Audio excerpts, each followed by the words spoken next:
hello' সকলোৱে নমস্কাৰ গ্ৰহণ কৰিব এগৰাকী চৰকাৰী কৰ্মচাৰীয়ে বিভিন্ন ধৰণৰ ছুটিৰ সুবিধা লাভ কৰে যেনে CL, CCL, medical leave, earned leave, HPL ইত্যাদি বিভিন্ন ধৰণৰ ছুটি লাভ কৰে আৰু এই ছুটিবিলাকৰ ভিতৰত EL আৰু HPL এই দুবিধ ছুটি বৰ বিশেষ ইয়াৰ কাৰণটো হ'ল এই ছুটিবিলাকৰ বিপৰীতে এগৰাকী চৰকাৰী কৰ্মচাৰীয়ে অৱসৰৰ সময়ত টকা লাভ কৰে আৰু কিমান টকা লাভ কৰে ইয়াৰ হিচাপটো কেনেকৈ কৰা হয় সেই বিষয়ে আজিৰ এই ভিডিঅ'টোত মই আলোচনা কৰিবলৈ গৈ আছোঁ গতিকে পলম নকৰি আমি ভিডিঅ'টো আৰম্ভ কৰোঁ আপোনালোকে নিশ্চয় জানে যে এগৰাকী চৰকাৰী কৰ্মচাৰীয়ে প্ৰতি বছৰে 30 টাকৈ আৰ্ণ লিভ লাভ কৰে আৰু 20 টাকৈ HPL হাফ পে লিভ লাভ কৰে এই 20টা হাফ পে লিভ যে লাভ কৰে সেই যদি হাফ পে লিভ জমা হৈ থাকে তাৰ কাৰণেও এগৰাকী কৰ্মচাৰীয়ে অৱসৰৰ সময়ত টকা পায় গতিকে এই আৰ্ণ লিভ আৰু HPLৰ গোটেই হিচাপটো আজি ধুনীয়াকৈ আমি ইয়াতে আলোচনা কৰিবলৈ গৈ আছোঁ এতিয়া আপোনালোকে নিশ্চয় জানে যে 300টা আৰ্ণ লিভৰ কাৰণে এগৰাকী কৰ্মচাৰীয়ে কি পায় টকা পায় মানে পেইড কৰা হয় পেইড লিভ টোটাল কিমানটা হয় 300 ডেজ 300 দিনৰ কাৰণে টকা দিয়া হয় যদি এগৰাকী কৰ্মচাৰীয়ে তেখেতৰ চাকৰি কালত 300 দিনতকৈ অধিক মানে আৰ্ণ লিভ জমাও কৰে তথাপি কিন্তু সেইখিনিৰ কাৰণে তেখেতে টকা নাপায় মাত্ৰ 300 দিনৰ কাৰণেহে টকাটো লাভ কৰিব পাৰিব আৰু ঠিক তেনেকৈ যেটো HPL হাফ পে লিভ সেই হাফ পে লিভটো কেনেকুৱা হয় যে বছৰেকত 20 দিন হাফ পে লিভ পায় সেইটো দুবাৰ ক্ৰেডিট হয় এবাৰ জানুৱাৰীৰ 1 তাৰিখে ক্ৰেডিট হয় 10টা আৰু এবাৰ জুলাই 1 তাৰিখে ক্ৰেডিট হয় 10টা টোটাল বছৰত 20টা হাফ পে লিভ ক্ৰেডিট হয় এতিয়া যদিহে তেখেতে হাফ পে লিভটো ইউজ নকৰে জমা হৈ থাকে তেনে ক্ষেত্ৰত সেই হাফ পে লিভৰ টকাটো সেই গৰাকী কৰ্মচাৰীয়ে অৱসৰৰ সময়ত পাব পাৰে গতিকে হাফ HPL আমাৰ কিমান পোৱা যায় হাফ পে লিভ পোৱা যায় 20 পাৰ ইয়াৰ এতিয়া ইয়াতে কথা এটা আছে যে ধৰা হ'ল এগৰাকী কৰ্মচাৰী তেখেতৰ যদি গোটেই চাকৰি কালত কিবা কাৰণত 300টা আৰ্ণ লিভ জমা হোৱা নাই ধৰা হ'ল যে 250টা আৰ্ণ লিভ জমা হৈছে তেনেহলে 50টা লিভ কম হৈ আছে সেই 50টা লিভ পূৰণ কৰাৰ কাৰণে HPL টো ব্যৱহাৰ কৰা হ'ব কিন্তু যদি হে এগৰাকী কৰ্মচাৰীৰ আৰ্ণ লিভে জমা হৈছে 300 দিন তেনেহলে HPL টো কাউন্ট কৰা নহয় অৱসৰৰ সময়ত HPL টো বাদ দিয়া হ'ব অকল আৰ্ণ লিভৰ টকা 300 দিনৰ কাৰণে পাব সেই টকাটো কি হিচাপত পাব সেইটো হ'ল যে যেতিয়া কৰ্মচাৰী গৰাকীয়ে ৰিটায়াৰ ল'ব মানে ৰিটায়াৰ লোৱা সময়ত on the date of retirement এই দিনাখন সেইগৰাকী কৰ্মচাৰীৰ বেসিক পে যিমান আছিল যদিহে ধৰা হয় যে এগৰাকী কৰ্মচাৰী ৰিটায়াৰৰ সময়ত বেসিক পে কিমান যে 50,000 rupees অৱসৰৰ দিনাখন আৰু সেই সময়ত যদিহে DA চলি আছিল 50% তেনেহলে তেখেতৰ DA হ'ব 25,000 এতিয়া এই বেসিক পে আৰু DA ৰ যেটো টোটাল হ'ব হেতু হ'ব 75,000 rupees মানে অৱসৰৰ দিনাখন এগৰাকী চৰকাৰী কৰ্মচাৰী যদি বেসিক পে আৰু DA হয় 75,000 rupees তেনেহলে তেখেতে আৰ্ণ লিভৰ কাৰণে কিমান টকা পাব যদিহে তেখেতৰ অকল আৰ্ণ লিভে জমা হৈছে 300 দিন তেনেহলে এই যেটো 75,000 rupees আছে ইয়াক 30 ৰে ভাগ কৰা হ'ব মানে এটা মাহত 30 দিন বুলি হিচাপ কৰা হয় আৰ্ণ লিভৰ ক্ষেত্ৰত 30 ৰে ভাগ কৰিলে ইয়াৰ যেটো এনসাৰ ওলাব সেই এনসাৰটো কিমান হ'ব 30 দুগুণ 60 15 ইফালে হ'ল 150 30 5 গুণ 150 মানে 2500 8000 টকা হ'ব এদিনৰ মানে স্যালাৰি DA প্লাস বেসিক মিলি এদিনৰ স্যালাৰি হ'ব 8000 টকা যদি হে এদিনৰ স্যালাৰি হয় 2500 টকা অৱসৰৰ সময়ত তেনেহলে তেখেতৰ 300 দিনৰ কিছু টকা পাব লগা হয় আছে থাকিব আৰ্ণ লিভৰ বাবদ হেতু কিমান হ'ব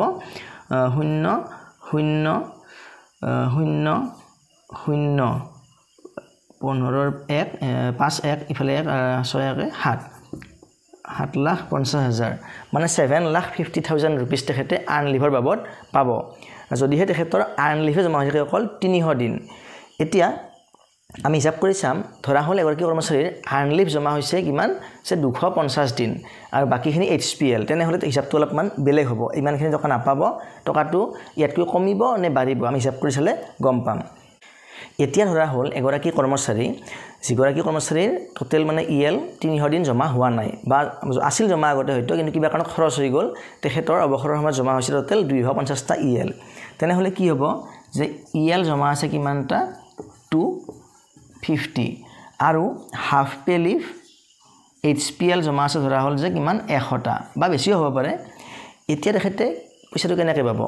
যেহেতু ইয়াত কিমান হৈছে 250 হৈছে কিন্তু একচুয়ালি তেখেতে লিভ এনকেজমেন্ট কিমান দিনৰ পাব লাগে টোটেল 300 দিনৰ লিভ এনকেজমেন্ট পোৱাৰ অধিকাৰ আছে এগৰাকী কৰ্মচাৰীৰ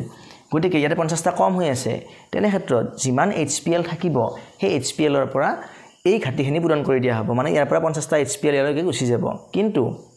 সেই যে 50টা HPL গুচি যাব সেই 50টা HPL ৰ কাৰণে কিন্তু সম্পূৰ্ণ টকাটো লাভ নকৰে কাৰণ তাৰ নামে হৈছে হাফ পে লিভ হেতু কমি যাব কেনেকুৱা হ'ব হিচাপ তুমি এটো ইয়াতে কৰি দেখুৱাই দিছো এতিয়া 250 EL ৰ কাৰণে টকাটো পাব আমি অলপতে হিচাপ কৰিছিলো যে যদি হে এগৰাকী কৰ্মচাৰীৰ অৱসৰৰ টাইমত যেটো মানে কি আছিল বেসিক পে প্লাস DA যদি আছিল কিমান 75000 rupees তেনে হলে তেখেতৰ যদি ডিভাইডেড বাই 30 কৰো আমি 30 কৰিলে তেখেতৰ এদিনৰ যেটো হিসাব ওলাই স্যালাৰি ওলাই হেতু হয় 2500 টকা এতিয়া এই 250 দিনৰ যেটো EL হ'ব সেই 250 দিনটো এই 2500 লগত কি কৰা হ'ব পূৰণ কৰা হ'ব যদি পূৰণ কৰা হয় তেনে যেটো এমাউন্ট ওলাব হেতু হল তেখেতৰ EL ৰ পৰা পাব লগা পইচা আৰু এই দুটা সংখ্যা পূৰণ কৰিলে যেটো এনসাৰ ওলাব হেতু কিমান হ'ব যে 625000 625000 পাব তেখেতে EL ৰ পৰা আৰু যেটো HPL ৰ 50 দিন থাকিব HPL ৰ 50 দিনৰ কাৰণে তেখেতে কিমান টকা পাব কাৰণ HPL ৰ 100 দিন যদি জমা হৈ আছিল ইয়াৰ পৰা 50 হে যাব যেহেতু ইয়াত 300 হ'ব লাগিব তাৰ কাৰণে কি হ'ব যেটো আমাৰ টোটাল বেসিক প্লাস DA আছিল তাৰ আধা কৰা হ'ব মানে কিমান হ'ব 37500 মানে HPL ৰ কাৰণে এনেকুৱা হ'ব HPL ৰ কাৰণে কি হ'ব ইয়াৰ আধা হ'ব মানে 75000 divided by 2 মানে 37500 আৰু এই যেটো 37500 ইয়াক 30 ৰে ভাগ কৰা হ'ব মানে ইটো ডিভাইডেড বাই 30 তেনে হলে কি হ'ব উত্তৰটো যেহেতু 75000 ক মানে 30 ৰে ডিভাইড কৰোতে 2500 ওলাইছিল গতিকে ইয়াৰ আধাটো ডিভাইড কৰিলে 30 ৰে কি ওলাব 1250 ওলাব ইয়াৰ এনসাৰটো ওলাব 1250 আৰু এই 1250 লগত কি পূৰণ কৰা হ'ব যেটো আমাৰ HPL ৰ নাম্বাৰ অফ ডেজ মানে 50 ডেজ আছিল HPL 50 ৰে পূৰণ কৰা হ'ব আৰু 50 ৰে পূৰণ কৰিলে যেটো এনসাৰ ওলাব সেই এনসাৰটো হ'ব কিমান 62500 টকা মানে তেখেতে 50 দিনৰ HPL ৰ বাবদ টকা পাব 62500 টকা গটিকে HPL আৰু EL আৰ্ন লিভ লগ লগাই তেখেতে অবখৰৰ টাইমত টোটাল লিভ এনকেজমেন্টৰ টকা কিমান পাব এই দুটা এমাউন্ট প্লাস হ'ব কিমান প্লাস হ'ব 625000 আৰু 62500 যদি আমি দুটা এমাউন্ট যোগ কৰি দিও যে EL ৰ কাৰণে পাইছে 625000 আৰু HPL ৰ কাৰণে পাইছে 62500 টোটাল কিমান হ'ব 500786 মানে 687500 টকা